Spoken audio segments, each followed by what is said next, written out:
오늘 저는 하나님을 더 가까이 하는 성도가 되자라는 제목으로 하나님의 말씀을 전하도록 하겠습니다.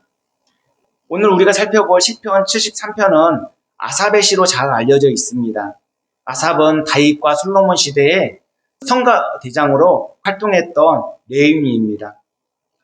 그의 후손들도 성전에서 하나님을 찬양하며 봉사하였습니다. 아삽은 시편 50편 외에 73편부터 83편까지 이렇게 많은 시편을 썼습니다.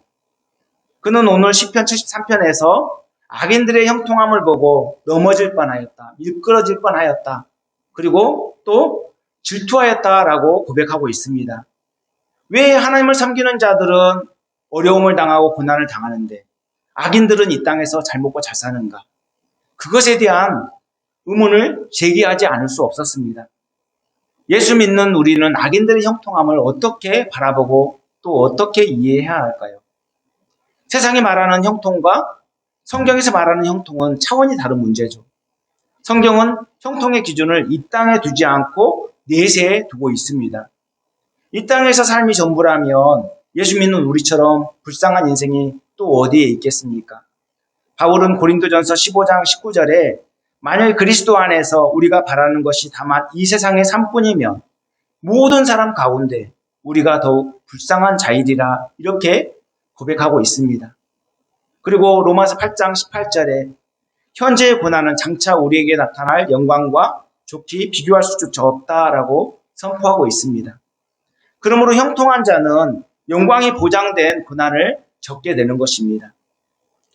누구나 이 고난을 피해갈 수 없는데 성도들이 당하는 이 고난은 영광스러운 고난이라는 것이죠. 시인은 이 현실의 부조리를 보면서 괴로워하면서도 하나님을 보면서 위로와 소망을 갖습니다. 그는 성전에 들어가 기도하면서 그들의 종말의 어떠함을 깨닫고 나서 하나님께 가까이 함이 내게 복이라는 그런 결론을 내렸습니다. 저와 여러분 모두 오늘 말씀을 통해서 진정한 형통이 무엇인지를 깨닫고 새해에 더욱 하나님을 가까이 함으로써 하나님께서 베푸시는 풍성한 은혜와 복을 받아들이면 좋겠습니다. 그래서 어려움 속에서도 참된 위로와 평강을 누리고 하나님 안에서 참된 형통을 누리면 좋겠습니다. 시인은 부조리하고 혼탁한 이 세상 현실 속에서 하나님을 의지함으로써 하나님 보시기에 바른 길을 걸어가겠다고 다짐을 하고 있습니다.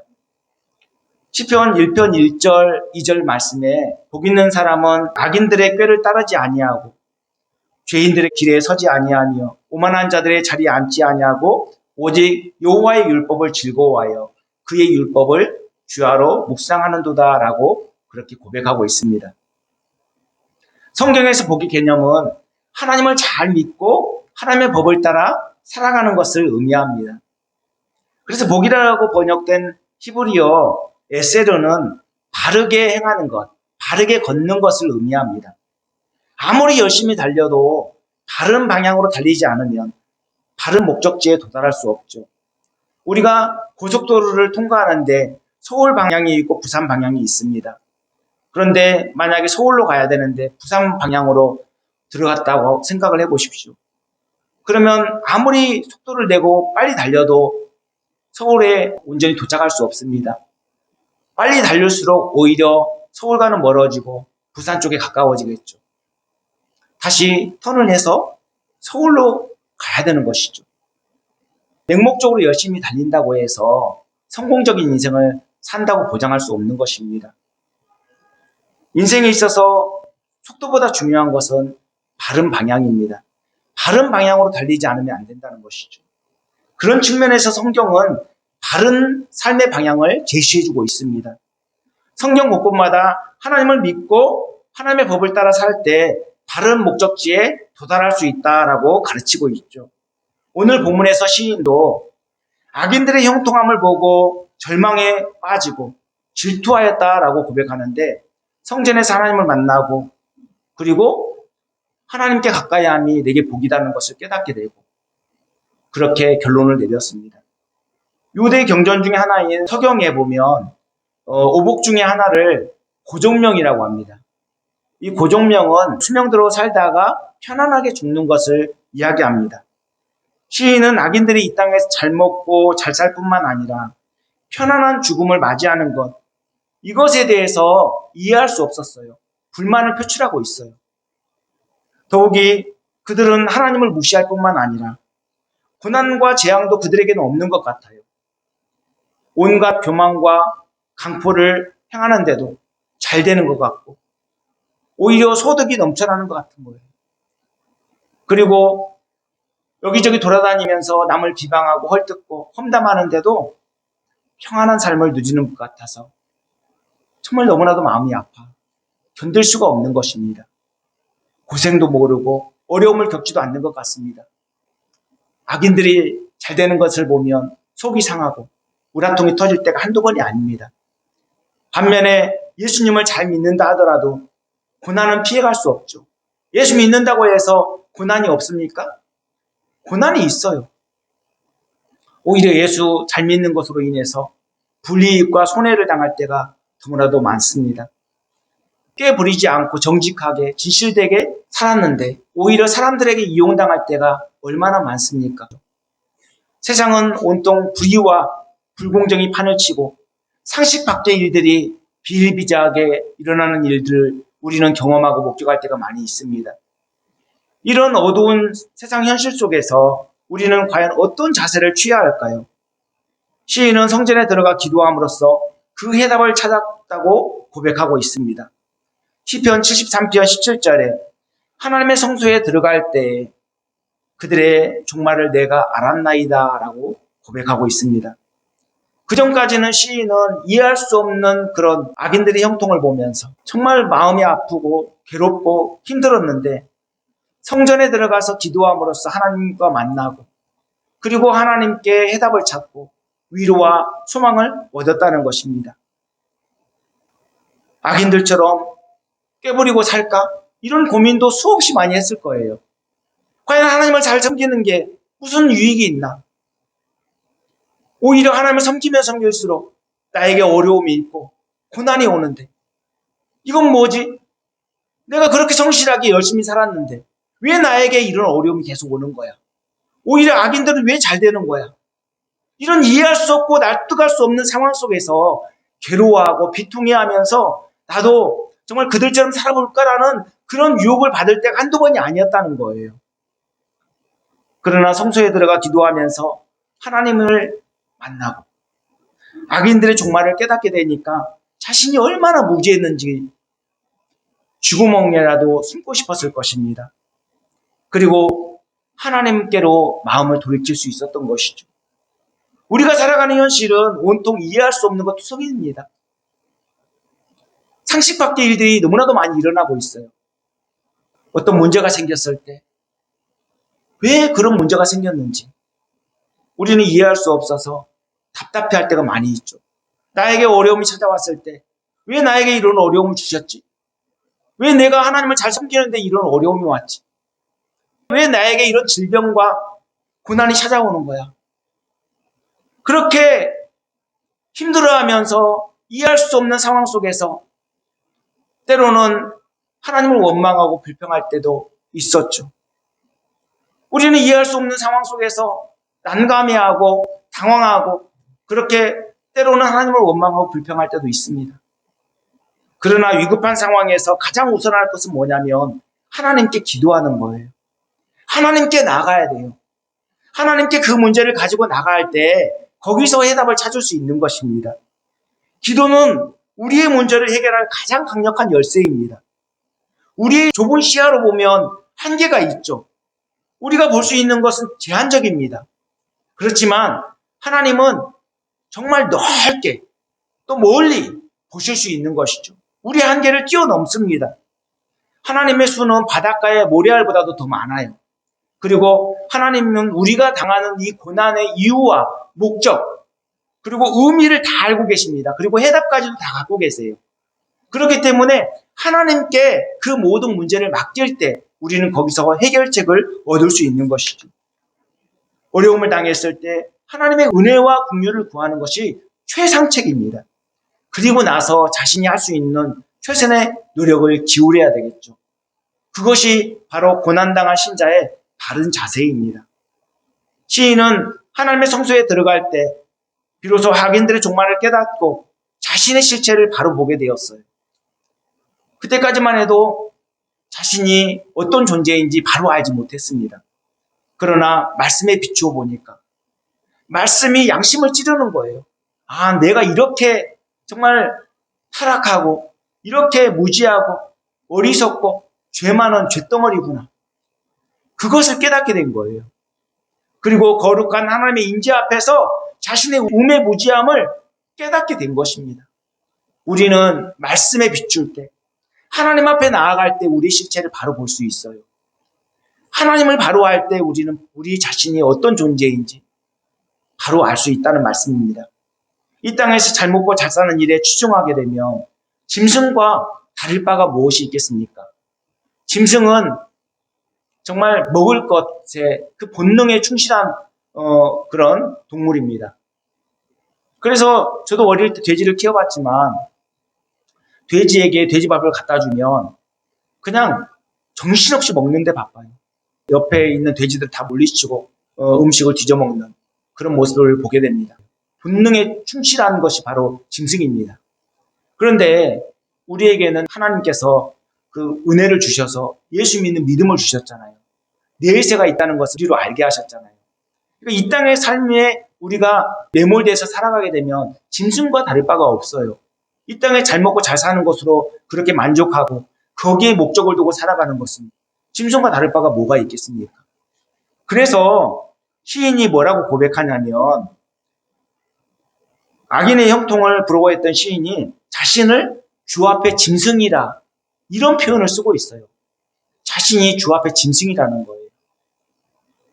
이처럼 하나님이 어떤 분이신지 바로 알 때 세상의 이치와 자신의 실체를 바로 알 수 있었던 것이죠. 시인은 하나님께서 베푸신 은혜를 깨닫고 하나님을 찬양하였습니다. 죄악 많고 환난 많은 세상 속에서 하나님의 인도하심을 따라 살아가는 것. 그것이 얼마나 행복한 삶입니까? 본문 23절에 내가 항상 주와 함께하니 주께서 내 오른손을 붙드셨나이다 라고 고백하고 있습니다. 하나님을 사랑하는 자가 하나님의 사랑을 입으며 하나님을 간절히 찾는 자가 하나님을 만날 것이라고 잠언 8장 17절 말씀에 말씀하고 있습니다. 이 말씀이 2023년 제게 주신 하나님의 말씀이에요. 정말 하나님을 사모하고 하나님 만나기를 그렇게 기대하며 소망하며 하나님을 더욱더 가까이 하려고 몸부림을 치는 거예요. 그러면 하나님이 붙들어 주십니다. 하나님의 의로운 손으로 붙들어 주십니다. 강하고 담대하라. 두려워하지 말고 놀라지 말라.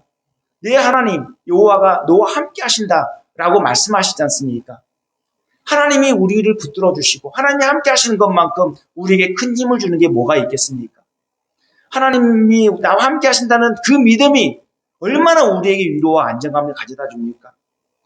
하나님이 우리 오른손을 붙들고 계세요. 하나님이 우리를 강권적으로 붙들고 계시기 때문에 악한 자가 손을 대지도 못해요. 그렇기 때문에 우리는 늘 하나님만 믿고 의지하며 살아가야 됩니다. 시인은 우리가 하나님의 역사를 간증할 명분을 제시하고 있어요. 찬양은 하나님의 하나님 되심과 하나님의 놀라운 역사를 증거하는 것입니다. 내가 이런 문제를 이렇게 고민하고 번뇌하고 괴로워했는데 하나님께서 그 해답을 주셨고 하나님이 마음을 새롭게 하셔서 또 살아갈 힘과 용기를 주시고 하나님을 더욱더 향해 몸부림칠 수 있도록 동력을 허락하여 주셨다. 이것을 지금 시인은 간증하고 싶은 거예요. 여러분, 하나님의 역사를 경험했다면 그걸 감추려고 하지 마시고 만천하에 드러내시기 바랍니다. 하나님은 여러분이 체험한 하나님의 역사를 만천하에 드러내시기를 기뻐하세요. 간증은 자신의 어떤 업적을, 자신의 노력을, 공로를 자랑하는 것이 아니라 하나님의 하나님 되심과 하나님의 역사를 자랑하는 거예요. 자칫 간증이 위험한 것은 하나님의 영광을 드러내기보다, 하나님을 자랑하기보다 자신을 더 격상시키고 자랑할 수 있는 위험성이 있기 때문에 항상 조심해야 되는 것이죠.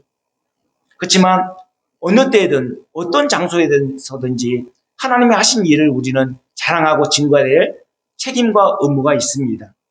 시인은 오직 하나님 외에 사모할 자가 없다고 이렇게 고백하고 있습니다. 그만큼 하나님을 정말 절대적으로 신뢰하게 된 것이죠. 온전히 하나님이 어떤 분이신지를 깨닫고 또 그 해답을 찾고 나서 하나님을 온전히 신뢰하게 된 것입니다. 본문 24절 25절에 보면 주의 교훈으로 나를 인도하시고 후에는 영광으로 나를 영접하시리니 하늘에서는 주 외에 누가 있으리요 땅에서는 주밖에 내가 사모할 이 없나이다 라고 고백하고 있습니다. 하나님이 어떤 분이신지 아니까 이렇게 고난 가운데 살고 있지만 하나님이 나를 책임져 주실 거야. 하나님이 나를 영광 가운데 인도해 주실 거야. 그런 믿음이 생긴 거예요. 하나님은 우리에게 말씀을 주셔서 하나님의 법을 따라 살도록 하십니다. 하나님의 말씀은 하나님의 백성으로서 합당한 삶을 살아가도록 하는 우리의 삶과 신앙의 지침입니다. 하나님의 백성은 하나님을 경외하며 하나님의 법을 따라 살아갈 때 그 안에서 참된 행복과 만족을 누릴 수 있습니다. 예수 믿고 구원받았다고 해서 끝이 아닙니다. 오히려 그때부터 영적 싸움이 시작되는 것이고 하나님의 법을 따라 살아가야 될 책임이 주어지는 것입니다. 신자는 그 책임과 사명을 다할 때 그 안에서 참된 행복을 누릴 수 있습니다. 여러분, 행복이 뭐라고 생각하십니까? 행복은 세상에서 잘 먹고 잘 사는 것, 그것이 행복이 아닙니다. 하나님 안에서 하나님이 주시는 은혜를 누리는 것, 이것이 참된 행복입니다. 사랑하는 성도 여러분, 참된 행복은 외적인 조건에 의해서 주어지는 게 아니에요. 약물에 의존해서 느끼는 것도 아닙니다. 마약하는 사람들이 마약을 하고 황홀감에 빠집니다. 그것이 행복입니까? 아니죠. 술을 마시는 사람들이 일시적으로 어떤 고뇌를 잊어버리기 위해서 술을 마십니다. 하지만 뒤끝이 더 안 좋지 않습니까? 담배를 피는 사람, 그 담배 한 모금을 빨아 마시면 쾌감을 느낄 수 있지만 그것이 몸에 들어옴으로 인해서 해를 끼치고 있지 않습니까? 그게 행복이 아닌 거예요. 세상이 주는 것은 일시적인 달콤함을 줄 수 있지만 영원하지 못합니다. 하지만 하나님이 우리에게 주시는 행복은 영원합니다. 참됩니다. 오직 하나님을 경외하고 하나님의 말씀을 따라 살아갈 때 하나님 안에서 그 참된 행복을 누릴 수 있다는 사실입니다. 하나님을 내 마음의 반석으로 모신 자만이 흔들림 없는 참된 행복을 누릴 수 있고 그 믿음의 길을 잘 걸어낼 수 있는 것이죠. 그래서 시인은 본문 26절에 내 육체와 마음은 쇠약하나 하나님은 내 마음의 반석이시요 영원한 분기시시라 이렇게 고백하고 있습니다. 악인들의 형통함을 보며 너무나도 마음 아파하고 몸과 마음이 다 상해서 지쳐 있지만 내 마음에 하나님을 반석으로 삼고 또 영원한 분기수로 삼았기 때문에 그로 인해서 행복을 누린다는 거예요. 평안할 때나 고난을 당할 때 한결같이 우리가 행복을 누릴 수 있는 조건은 바로 하나님을 온전히 신뢰할 때 가능합니다. 하나님을 온전히 믿고 신뢰할 때 우리가 흔들림 없는 행복한 삶을 살아갈 수 있는 것이죠. 잘 될 때는 감사하고 일이 잘 안 풀리면 어찌 되겠습니까?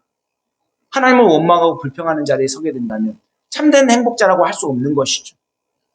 하나님을 온전히 신뢰하지 못하면 고난 가운데 절망하게 되고 심지어 극단적인 선택을 하는 사람들도 있습니다. 고난이 길어질수록 참으로 인내하기 어려운 상황 가운데 놓일 때가 있죠. 그러나 하나님을 온전히 신뢰한다면 영원히 흔들리지 않는 반석이신 하나님에 의해서 일일비하지 않고 평안함과 안정감과 행복감을 누릴 수 있다는 말씀입니다. 때로 우리가 어려움을 당할 때 얼마든지 우리 처지와 형편을 하나님께 토로할 수 있습니다. 하나님, 제가 이렇게 힘들어요. 어려워요. 저에게 이런 문제가 있어요. 이런 어려움이 있어요. 지금 고난의 터널을 지나가는 것 같아요. 이렇게 얼마든지 우리의 어려움, 우리의 안타까운 마음을 하나님께 이렇게 호소할 수 있습니다. 그러나 신실한 하나님을 의심해서는 안 됩니다.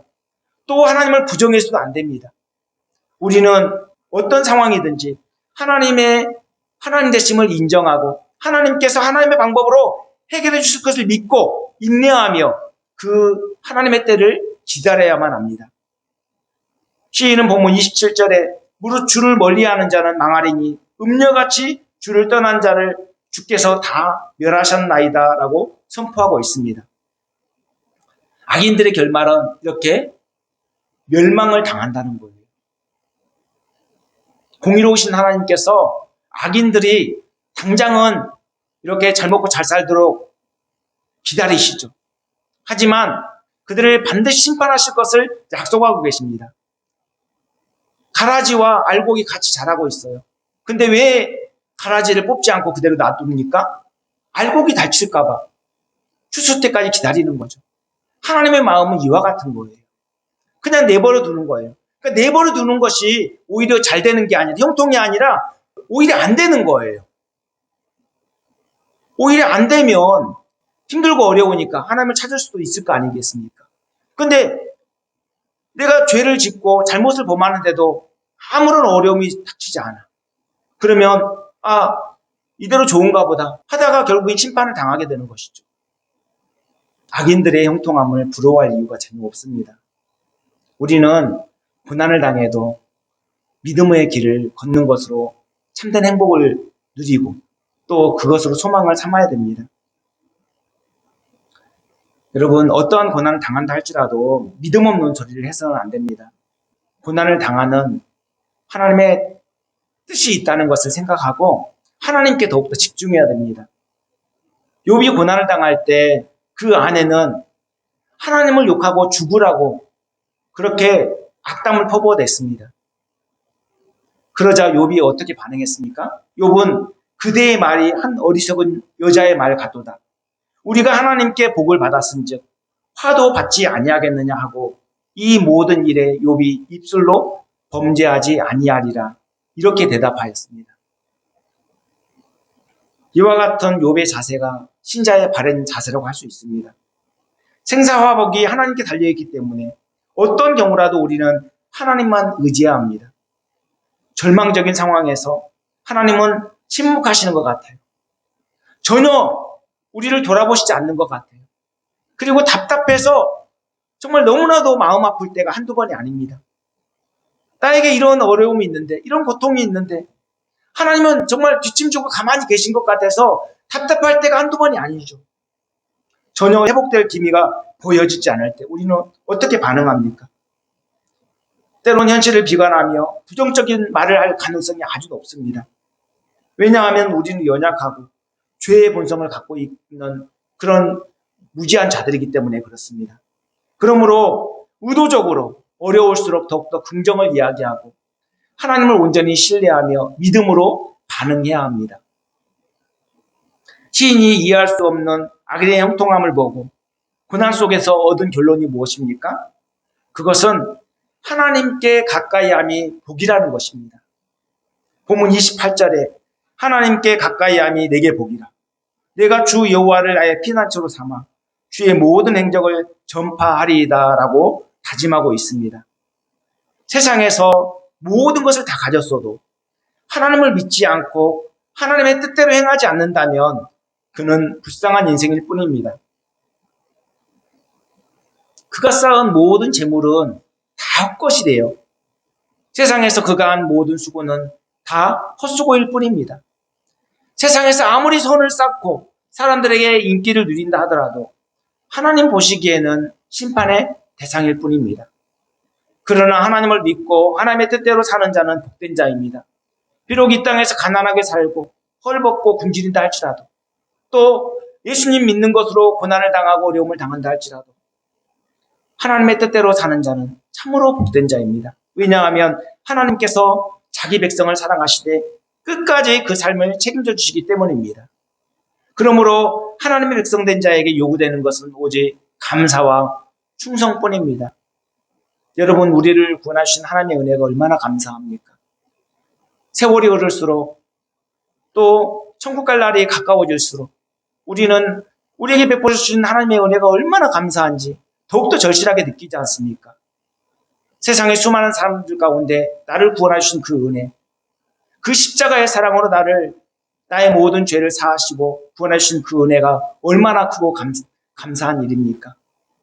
늘 감사하고 더욱더 하나님의 백성으로서 합당한 삶을 살아갈 뿐만 아니라 믿음으로 고군분투하며 충성하는 저와 여러분 모두가 되었으면 좋겠습니다. 이제 말씀 마치려고 합니다. 시인은 악인의 형통함을 보고 절망하였습니다. 낙심하였습니다. 그리고 그들을 질투하고 그리고 그들을 부러워했습니다. 그러나 성소에서 하나님께 기도하면서 하나님의 뜻을 깨닫게 되었습니다. 그리고 하나님을 가까이 하는 것이 얼마나 복된지를 알고 하나님의 뜻대로 살기를 결심하였습니다. 오늘날 하나님을 섬긴다고 하면서 하나님을 외면한 채 자기 욕심을 따라 살아가는 사람들이 참으로 많습니다. 교회를 다닌다고 하면서도 하나님과 전혀 무관한 그런 삶을 살아가는 사람들이 얼마나 많이 있습니까? 그런 사람을 무늬만 크리스찬이라고 하죠.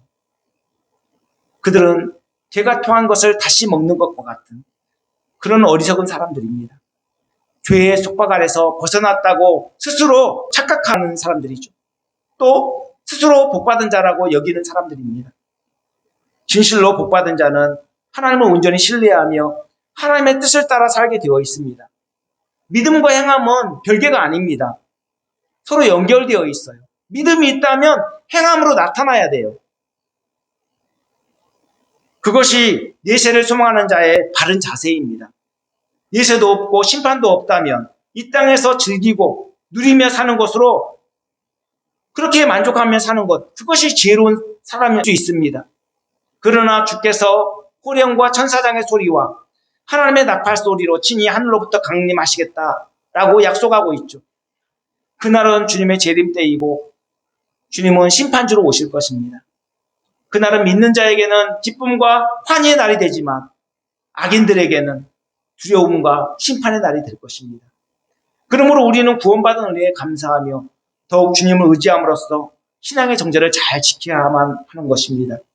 우리가 바른 신앙을 유지할 수 있는 비결은 한결같이 주님만을 바라보고 의지하는 것입니다. 우리에게 있지 않아요. 오직 주님만 바라보고 성령의 인도하심을 따라 꾸준히 따라가는 것. 그것이 바로 우리의 신앙을 유지할 수 있는 비결입니다. 주님은 우리의 삶의 이유이자 목적입니다. 2023년 새해가 밝았습니다. 새해 우리가 가장 먼저 할 일은 과거의 잘못된 관행들, 구습들을 다 제거하는 거예요.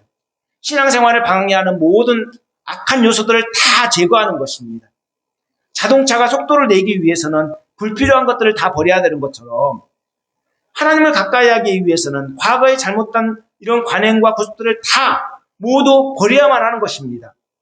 그리고 이런 관행과 악습들을 제거하는 수준에서 머물러 있는 것이 아니라 적극적으로 하나님을 가까이 하기 위해 힘을 쏟아야 한다는 것입니다.